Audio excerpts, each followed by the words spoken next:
Bonjour, je suis sur la place de la Catène. Que s'est-il passé? Quelle est son histoire? Pourquoi est-elle arrivée ici?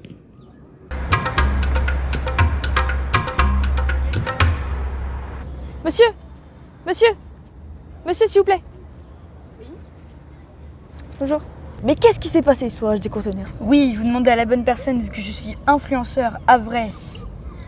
En fait, le porte-conteneur, il s'est craché dans un hangar qui a provoqué la chute de plein de conteneurs qui a formé l'arc de conteneurs. Vous êtes sûr de ce que vous racontez là? Mais oui, je suis extrêmement sûr, j'étais là ce soir-là.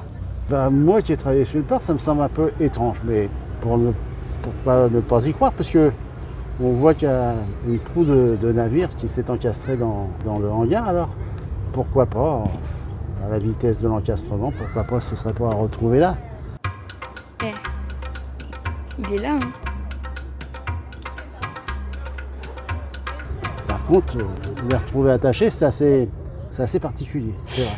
C'est pas tout à fait la manière de saisir un conteneur conventionnellement sur un navire. Mais ça a été super bien étudié. Moi, personnellement, ça fait la première fois que je viens aussi près. Et je me suis jamais posé la question. J'étais sûr que c'était attaché par des outils qu'on avait sur nos bateaux. Mais là, en venant, j'ai été étonné. J'ai dit, ouais, c'est une bonne idée. Et on ne pouvait pas faire autrement que de les attacher de cette manière, une sorte de chaîne, pour former ces deux fameuses arches. Je me suis demandé un petit peu quel était le sens. Après, je sais qu'on l'appelait l'arche. Et là, bon, ça trouve tout son sens, quoi.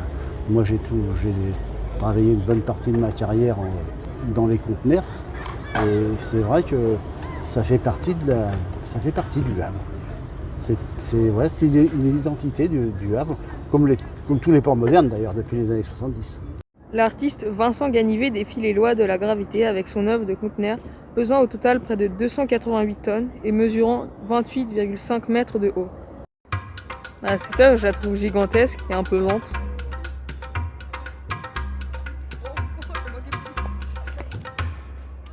Action! Attends. C'est pas grave. Allez.